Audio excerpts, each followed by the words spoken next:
And then the last bit of news around the league is Seahawks released Tyler Lockett after 10 seasons, which kind of saw coming. But Lockett, also, I just wanted, this is my little sidebar, has my favorite 40 I've ever seen in person at the combine. You know how most receivers take forever? You know, they can make sure they're all set. Shoes are okay. Okay, hamstrings loose. Kick, shimmy it out. He stands by the back pad where it says 40-yard dash. And they're like, all right, you know, Kansas State, Tyler Lockett. And he just walks straight up to the line and goes.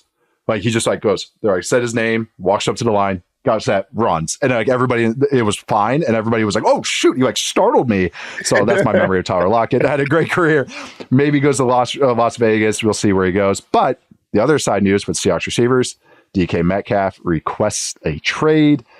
What the Seahawks are asking for, I think Diana Rossini reported, was a 1st and a 3rd. Good luck with that. But DK Metcalf requesting a trade. Any teams come to mind with Metcalf there, Charles? And what do you think is fair compensation maybe for him? I mean, shoot, a lot of teams could definitely use him. The Packers are certainly one. Yeah. I mean, we think about kind of where they got mucked up late in the season. You need a go-getter. You need someone who's a little bit bigger, stronger, more talented than the guys that they have. They need a man beater. They need a man beater. Yeah. And they need a grown man out there too at wide receiver. Yeah, they need a grown man. Really, though, they do. They need a grown-ass man. I think that would be a huge boost. Like the Chiefs are another one we just talked about. Yeah. Patriots make sense. Thinking Rappaport to the Chargers too. Like all those teams make sense. I don't know. He's only 27. You know, so if you're a team that feasibly has like a need for like a low end one or a high end two, that makes sense. Now it's just like the compensation. It's just like we're living in a world today where Tutu Atwell, who's like wide receiver 4 for the Rams, just got a $10 million contract. So, you know, if you're DK, like let that sink in. Let that sink in. You gotta probably get like 30 at least. Right. That's what he's asking for. Shoot, it's a smart play, but you know, if you're, I also understand like the apprehension to give him that too, because you could divvy out, you know, $30 million for someone whose production a running back, a linebacker, a second receiver. I mean, yeah, you can split it up pretty easily. Yeah, yeah. And, you know, I know it's not always true, but I tend to look at wide receivers sometimes. Like your production is just so dependent on everything else working out right. Like you need the quarterback right, you need to be blocked up right, you need to be schemed right sometimes. Yep. I don't know. $30 million to me, it just seems like that should be the last piece. But if you're a team like the Packers or the Chiefs, then yeah, that possibly could be your last piece. Right. But I don't know if it makes sense. Like if you're a rebuilding team, just go out and make this trade right now. So you know, I guess you know, there's a report for a 1st and a 3rd for DK Metcalf. That's insane to me. A 1st and a 3rd plus a new contract. What are you, Jalen Ramsey? Yeah. Like, no, I don't think that's right at all. So, you know, maybe like a 2nd round pick, maybe a handful of 3rds plus a new deal could get it done. But man, like a 1st and 3rd plus $30 million multi-year $30 million contract. That's a pretty big expense. Like we would need to be competing like right away to make that work.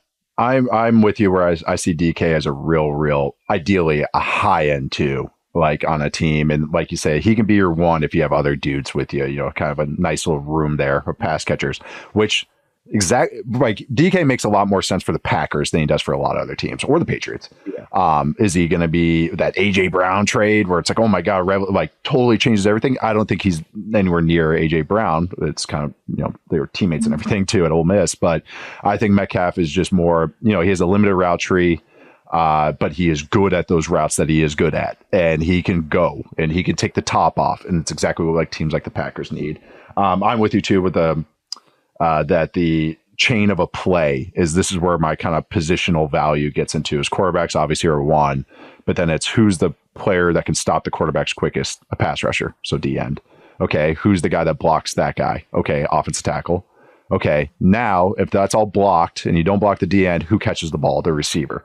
So that's how I do my premium positions. It's like, and then who covers the receiver? The corner. So it goes quarterback, okay, pass rusher, blocker, receiver. So that's like 4th in my hierarchy of how I kind of look at positional value. That's just me. Mm-hmm. That's just how the math in my head works. But yeah, DK is an interesting case study. I'm curious where he ends up going. Interesting player that takes the top off. I think the Packers could really use him. The Chargers are really interesting too, but I actually don't think maybe he's. I don't think he's worth a first at all. I think it's a third and a player or a second. That's what I would give up. I would say, hey, third, and here's if I was a Packers, here's a young receiver. Like that. That's what I'd be giving up to the Seahawks. But we'll see who ends up pulling the trigger.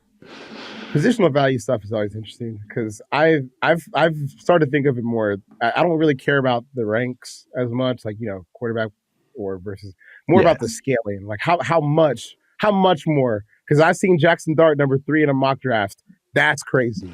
Like that positional value has gone way too far.